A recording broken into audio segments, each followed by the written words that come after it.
All right. We have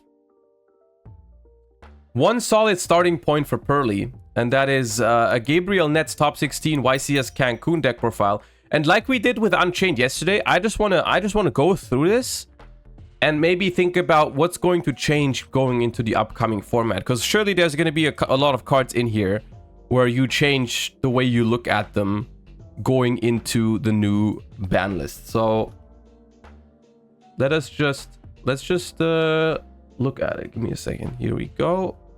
Up. What's up, guys? It's Cormac back here with the Disciples, and here we have... Oh, it's hi, I'm Gabe.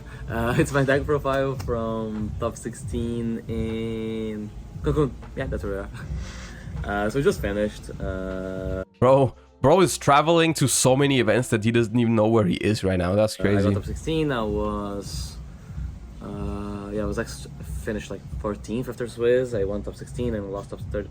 Won top 32, lost top 16 to Cody. And yeah, I mean, it's Purrely, but I know there's a Purrely deck profile from 2 days ago, but I actually played Go First Purrely, but kinda. So yes, stay tuned for. Let me show you. I don't have a good explanation other than showing it. The idea is that I wanted to play Purrely, but I was very ill, and I didn't back myself of breaking boards the whole day. And so I was like, well, what if I release a Go Second Purrely deck profile? People randomly start making me go first. It did not happen. No one made me go first. I also managed to lose like basically all die rolls. Which is it on frame? It's on the frame. It's on it. Is it your frame? Yeah. It's just Purrely engine. Like I max on it. But the idea is like, yeah. 3 Streets is interesting. I saw his going second deck profile last week from the other YCS. In going second, I think triple Street makes a lot of sense. Going first, not sure if I would play 3 Streets, but I guess it's fine. It's a very good card. It's like, I don't think you ever play 1. I think you always play 2 or 3, and I mean, it's fine. I choose to go first. Like your setup, it's such a good card to have in addition to a solid setup, right? It's not a starter card on its own, which is, I guess, what people don't like about it. But I mean, you're already maxing out on starter cards, and I'm assuming there's 3 prosperities. So what else can you really do for consistency? It is what it is, right? So just play other solid cards that complement your openers, and this card is fine. Improve a bit of the bad matchups like combo. It protects the Black Cat from Imperm. Yeah, it protects the Black Cat from Imperm. It also makes your shit harder to remove because your stuff replaces itself, right? It makes going second in some matchups really good. Like, I think this card is pretty good. And I think that against Unchained, and it makes your odds for the main deck Purrely for the OG Purrely a lot better, right? Because now you have 16 hits plus the trap, 17 hits. Unchained going first. Like Jesse's list didn't main trust last weekend, and he was not playing 6 books, only 3. So I'm like, oh, against this, I can resolve like Noir and win the game. So I was like, what if I go first? Against Cash, it's a bit worse. We can still win going first. And if I knew it was Cash, I was telling them to start. Sure. What happened is that I lost like 8 die rolls. So I just played Go Second Purrely with worse cards. And I was telling a lot of people to start both sides. There's not much of a difference. But yeah, Purrely engine, box standard, still Trifield spell, even though I choose to go first, because I like going second post side, and it's good in a bunch of matchups, and I think the White Cat hitting is valuable.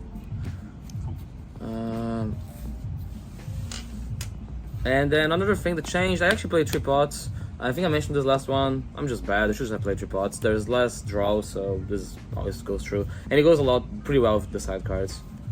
I don't like this card going first because it doesn't actually do too much. Like, there's not a lot of specific cards you want to reach. The best use is trying to hit Delicious to try to beat books, like hard make Noir. And it's cool because it puts a spell in Grave, so when you get Delicious and use Prosperity, you have an extra target to attach with Plump. So that comes up. You have to start your plays in the main phase? No? I mean, yes, but the thing is, like, right now, I don't think it's the worst thing in the world to start playing in the main phase. Like, I don't think Droll is very good in the main deck right now. I don't think it's very popular. And I don't think you should expect to see it for YCS Dortmund, because with Unchained being by far the most expected deck, Droll and Lockbird is not very good against Unchained. So I don't think that should be the argument right now. It's like just Droll is a card you could expect after siding maybe, but even then, you know, there could be better options. not everyone is gonna side deck Droll, and I would not expect to see many main deck Drolls, if any, at YCS Dortmund. And then I was 3 Astro Nib. I wanted cards that when I draw off Sleep you're good.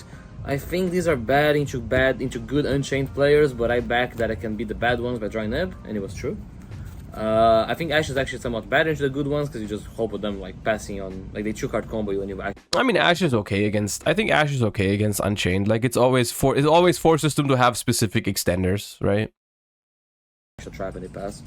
Aimless, thank you for the prime. So yeah, they're pretty good. And then each play doesn't go first because of Eclipse. And then I main this god-awful card of Yugioh. Main crossout, okay. It was less bad this week. This card's of course a lot better going first than it is going second. This is crazy because people actually play crossout to hit Book of Moon and Book of Eclipse. Can you imagine that?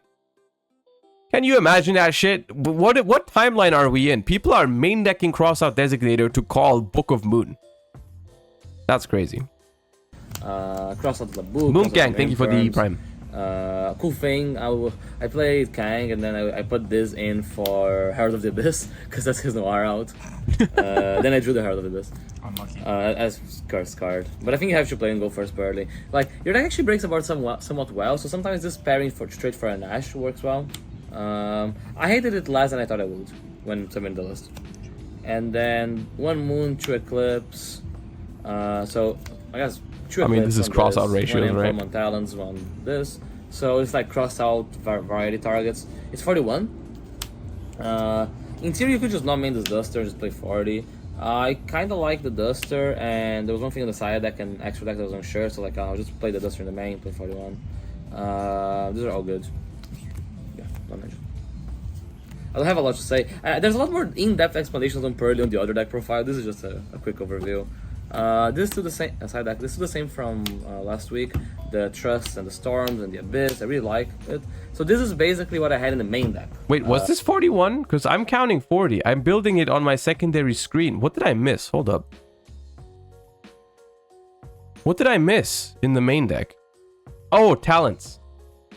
For Vancouver and Brazil. Sao The idea, and then now I just have them in the side, and then post side I decide if I want to go first Purrely or go second Purrely. I was telling Unchained and Cash to start, for example. So yeah, D6. The one thing that's new is layers.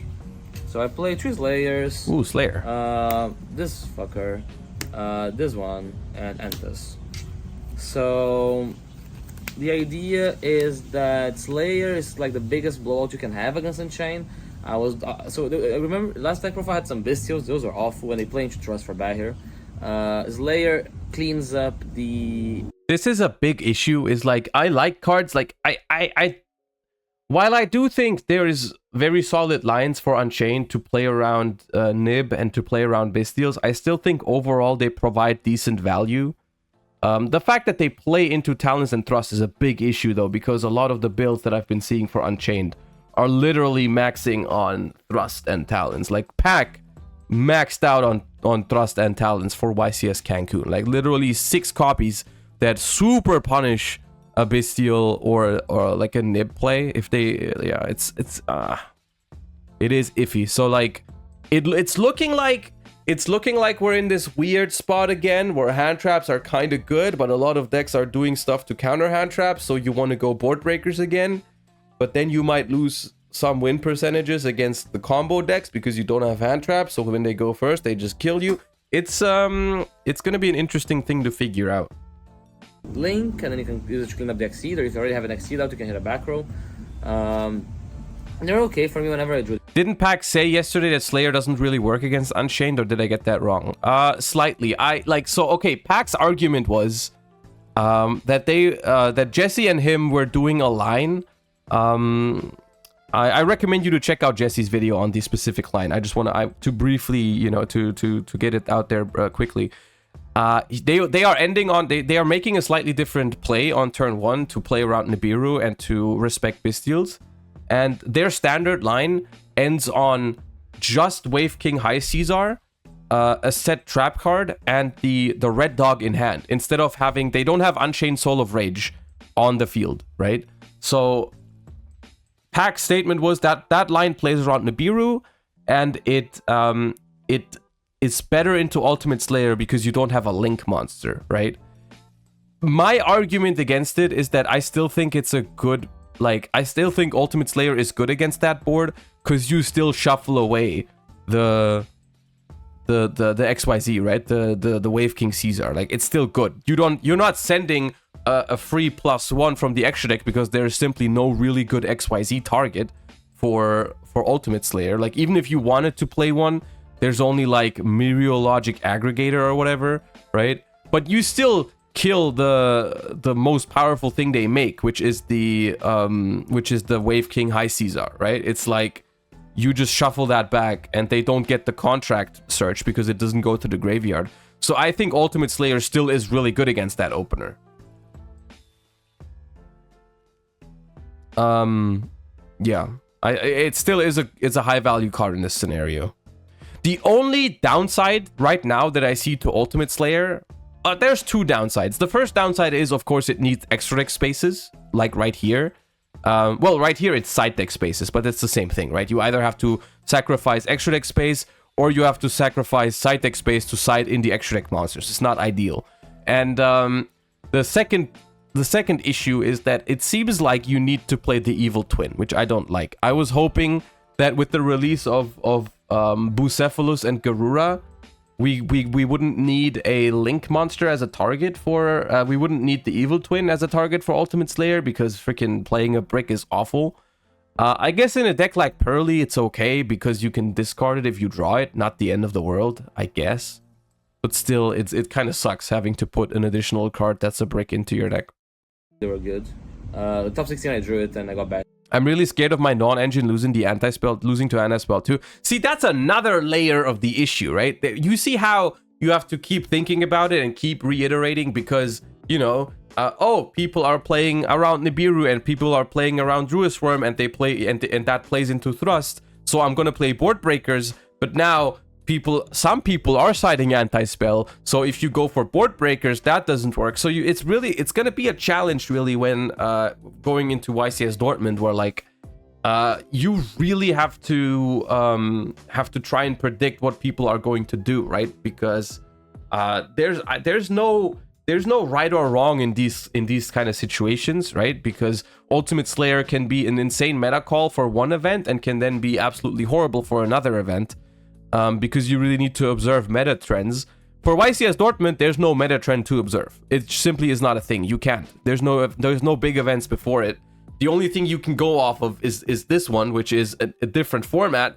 So, you know, not complete. It doesn't transfer 1-to-1.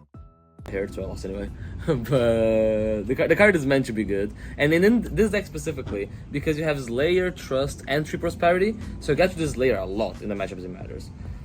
This dropped a bit of the cash respect, but the cash matchup is so good that like you can keep like nibbing against cash and it's not bad, right? Like you have so many good cards into cash, you don't have to have the 15 perfect ones, like Ricars for example. And then Entus is for also Discover Dragonlink. The deck kind of had a problem against Dragonlink because you don't play like multiple hand traps. You can Slayer, send this, the Seal, and then there's a Borderland. So yeah, you can do stuff. And then I did Entus because my deck is awful into Chimera and Despia, and this allowed me to cover this with Slayers. I haven't played against it to make sure if it's Entus or Garura. There's a role that Garura is better. Entus works very well if they don't know what they're doing, because like when you Slayer the Chimera guy, they can chain Chimera Fusion to make birth from that Chimera guy into a second Chimera guy, and then the Entus, when you target something, gets negated by Cornfield. So there's a world Chimera, but if they don't know what they're doing, and they how just far do is some other Dortmund for things. you? It's like I watched the game 2-hour actually, train I was ride later, or and he something just is what I'm missed going the to video do. and just got popped. Not bad. So maybe it's Entus, maybe it's Garura, but I think you have to play a target. Especially because their side deck is kind of cut off in space. You could put this in the extra. We're gonna go over that in a sec. And then... How does this out Borland? It would only if they have another Link monster, right? Because you can, like... The Evil Twin Link in the graveyard does not target. But the Ultimate Slayer does target. So they would have to have another Link monster. Which they don't always do, right? And one draw for crossout. Seal Borland, yeah. And the one back here for crossout / Trust. So it's basically the same cards that I had in my list, just in a different order, plus layers. And then extra deck is the same extra. double Noir, Baby Noir, double Happy, Beauty, Plump, double Zeus. I swear I never summon this card. Slacker, Downer, Azalea, Anima. These are like the ones you have to play. And then the two spots you could... Oh. Excuse me, sorry. I'm ill. The two spots you could consider cutting to make the Life Twin brick is the Dark and the Princess Sprite. So Dark is a contact C1, and it comes up against Unchained. And because I was playing Go First Purrely, in theory this Princess Sprite can come up. I think I did it like once or twice. Okay. That is the list. Let's quickly think about and then move. Let's quickly think about it and then move on to the next deck. Because like I said, I did want to kind of speed through like some the top 3, 4, 5 most relevant decks. When you're playing against the Purrely deck in YCS Dortmund, I would always expect it to have... Hold up. I would always expect it to have these cards, right? These are to be expected. Maybe 1 or 2 less Purrely Streets, but I think this is the baseline of a Purrely deck. Like, this is where you should start as well. This is what I would suggest you start with. It's not like a crazy information or whatever. And then the remaining 11 non-engine slots are like, in the current format, people did like books, cross out and shit like that. I don't know if books are... books are in a weird place for YCS Dortmund. I guess let's discuss books right now. I am inclined to think books are still decent because Purrely is still a thing in the meta, right? And books are solid against Purrely for sure, right? Is there a matchup where books are actually bad, right? That's what I'm trying to think. Books are pretty bad against branded, which is a thing, right? Books are bad against lab, I would say, unless they have skill drain, in which you can dodge it with book. So that's like a niche usage for book, which can matter sometimes. Books are okay against Unchained. Like, I think books are good against Unchained when you go second because it outs the Caesar, which is a problem for some decks. So I don't hate books there. I think going first against Unchained, the books are a lot worse, right? Because you booking their stuff face down doesn't really do anything, right? Because they can still pop it. Like if they go, like let's say they go, I don't know, normal summon Tour Guide, special summon Fiendish Rhino Warrior. What am I going to do? Am I going to book that? Because if they have Aruha, they can still pop that, right? You can pop your set cards with the ones in hand. Like Aruha or the Red Dog just plays through a book, right? So I'm not sure if I like that. And then books also are kind of polarizing against the combo decks. Like, I think going second against Manadium or whatever, if book is your non-engine, that doesn't really do much, right? Unless you pair it with hand traps. Like, if you have 2 hand traps and a book, you might be okay. But then it's definitely the hand traps doing the heavy lifting, right? It's not the book. The book is usually against all the combo decks. The book is going to be negated anyways, right? Because it's just too late in your turn.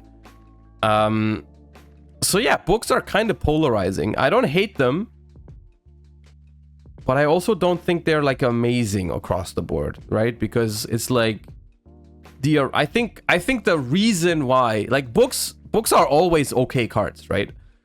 Like how Enemy Controller and how Forbidden Chalice are like always okay cards.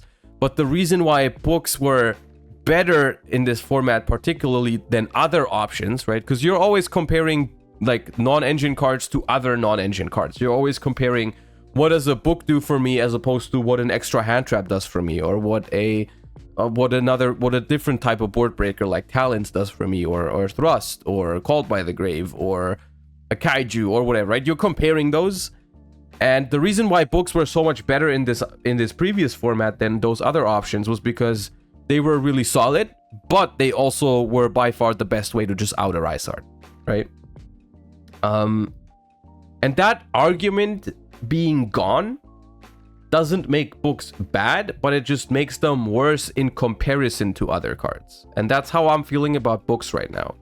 I'm feeling like they're still good cards. I don't think you're going to be super disappointed when you put books into your deck. But I feel like whenever you draw a book, there might be a better card you could have had in that scenario. You know what I'm saying? That's kind of where I'm at with the consideration about the books. Unless you're playing like a deck that is specifically really, really worried about like Purrely.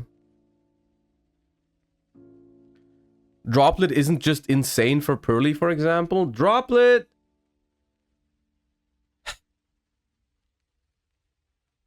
My issue with Droplet is that, yes, I get to use the card now, right? Because the Rice Art is gone, so Droplet is unlocked again. Like you can play Droplet. It's a card again, right? That's the good news. The bad news is it's a card again, but is it a good enough of a card? Which I'm not sure, because I'm not a huge fan of Droplet against Purrely, for example. Right?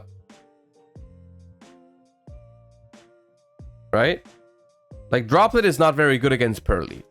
Droplet against Unchained seems okay to me, but not phenomenal, because you can Droplet to out the Caesar, and you can negate Unchained Soul of Rage. Let's just assume the standard board, right? Let's just assume the standard Unchained board of Caesar and Caesar, Soul of Rage, and the back row that pops 2 cards, right? And you just go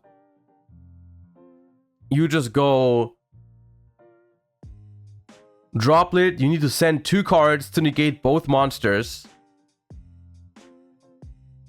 Then they can go they can use the trap card to pop their own Soul of Rage. Then they bring back the Soul of Rage, so they can still use it to link summon, right? So the only thing you're really negating with Droplet is the Caesar. That's the only thing you're doing, essentially, right? Nothing else, right? And you need to send 1 or 2 cards to the graveyard for that. I'm not sure if that's that great. Droplet is good against Purrely. What do you mean? They can't ever activate Noir if you have Droplet? You are... Okay, no. So what you're saying is not wrong. Like, if they have a Noir with 5 materials or 6 materials, and you have a Droplet in your hand, if they ever use the Noir, you can chain Droplet because it's now affected. You are right about that. The problem is, think about what would have happened to get to that point, right? They've already established a 5 or 6 material Noir, which means they've probably activated Purrely Leap. They've probably already drawn at least 2 cards with Sleepy Memory, maybe 4, right? So their hand is stacked. They have follow-up like crazy. They probably have hand traps. So you need to start playing into the Noir. And the problem is that there's a lot of decks that cannot force the opponent to activate Noir, right? Because the only way to force them to activate the Noir is to threaten an Underworld Goddess. Which means you need to put like 4 bodies onto the field before you can even threaten Goddess, which not that many decks can do easily against hand traps, potentially. And then freaking you negate the Noir with Droplet. If they eventually feel forced to use it, you Droplet it. You still need to win that turn, or you're gonna lose to the follow-up. So I don't think Droplet is very good against Purrely. Like. And when I say it's not very good, I'm not saying it's completely dead. Like, yes, you can activate it sometimes if you can force them to activate the Noir. I just think that at that point, it's like way too late. And I would have much rather, booked the thing when they targeted it for Leap, or I would have had like thrust into Herald of the Abyss or a Kaiju or Kurikara or whatever, right? Like, it's like there's much better options for the matchup.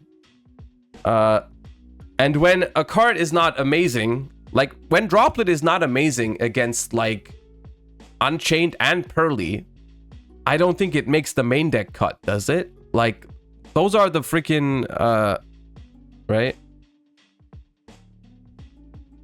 I don't know.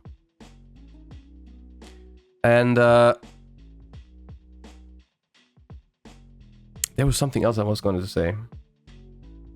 Like, Droplet was really good in, like, formats where you needed... Like, Droplet did something very, very well in, like, Baron, the Fleur format, Scythe format. Like, when there was, like, specific interactions that needed to happen, like, in the draw phase or standby phase, and you needed to interact with it, and, like, there was a Baron Omni-Negate on the board... Right? The fact that the reason why Droplet was so good was not because of what it did, it was because it couldn't be negated, right? The fact that it couldn't be negated was the biggest deal because there were decks that had Omni negates, right? Like Baron or whatever, right? And if you played other cards like Books or whatever, they would just get negated, right? And Droplet couldn't be negated. And right now, there's not many decks that make negates. So you have a lot of other options that are, I think, better than Droplet simply because they won't be negated, right? The only exceptions... Shippa, thank you for the 9 months. The only exception as to where I think Droplet is actually really powerful is when your deck struggles with specifically that, right? If your Droplet is... If you want a side deck Droplet... to have an answer to, for example, Dragon Link and Infernoble. I can get behind that. If you want a side deck Droplet because you're scared of being Abyss Dweller in a certain deck, like maybe you're playing Unchained and you are very, very afraid that a certain matchup is going to Droplet you, is going to Dweller you. Like, okay, you can play Droplet for that. Is Droplet an all-rounder, super solid card for the upcoming format so that you can main deck it because it's good in every matchup? I don't think so. I don't think so. I really don't think so. Like, yeah, I don't see it. Droplet against Purrely is worse than Chalice. Like, actually, that's a very good comparison. Chalice against Purrely and against Unchained is probably better than Droplet. Because it, like, your argument of, like, yeah, you just wait for them to activate Noir, detach 2, then they're affected, you just chain Droplet. You can just chain Chalice. It's the same thing. But they can chain Noir again, I guess. But, like, still, it's fine. Chalice does target, but I'm not telling you to play Chalice. I don't think Chalice is good enough. I'm just comparing the two. But against Unchained, for example, I'm pretty sure you can just Chalice the Wave King Caesar, and that's better. Right? Just Droplet, just Chalice the Wave King Caesar, and that's the same thing as Dropleting, pretty much. Like, actually the same thing. Without having to send cards away. So that's that. Anyways, that being said, I think the most popular way to play Purrely is probably going to be to play hand traps, right? That's what I'm feeling like. I think the main thing people are going to do with Purrely in the main deck is like just play a decent amount of hand traps like this, like 9 hand traps or some shit. And then fill up with, like, you know, some talents. I don't think you're going to main deck cross out anymore because people are not going to be on that many books. Like, you know, I could see something like Thrust in the main deck. With, like, maybe you respect the mirror match to play Herald of the Abyss.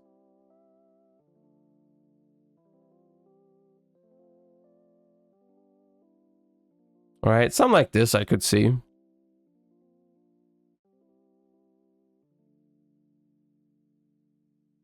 This is like solid, I think, right? A starting point, right? A starting point. That's really all we need right now. Isn't Veiler better than Imperm? Now, why would Veiler be better than Imperm? Like, genuine question. Because I don't think it's close. I think Imperm is so much better because it doesn't play into talents, doesn't play into thrust. Works in the draw phase. I don't see. I mean, I guess you can draw it. You can draw it, but honestly, I don't think that's the biggest issue. I don't think that's the biggest issue because that's what I used to do, right? If anyone was here back in the day when we built Purrely for the first time, my initial reaction to finding out about Sleepy Memory was like, yeah, you play a shit ton of hand traps so you can draw into them. My perspective on that has changed slightly. Like, I think I think if you ever get to the point where you set up a freaking unaffected Noir and draw a couple cards on your opponent's turn, you're already, first of all, you're already winning.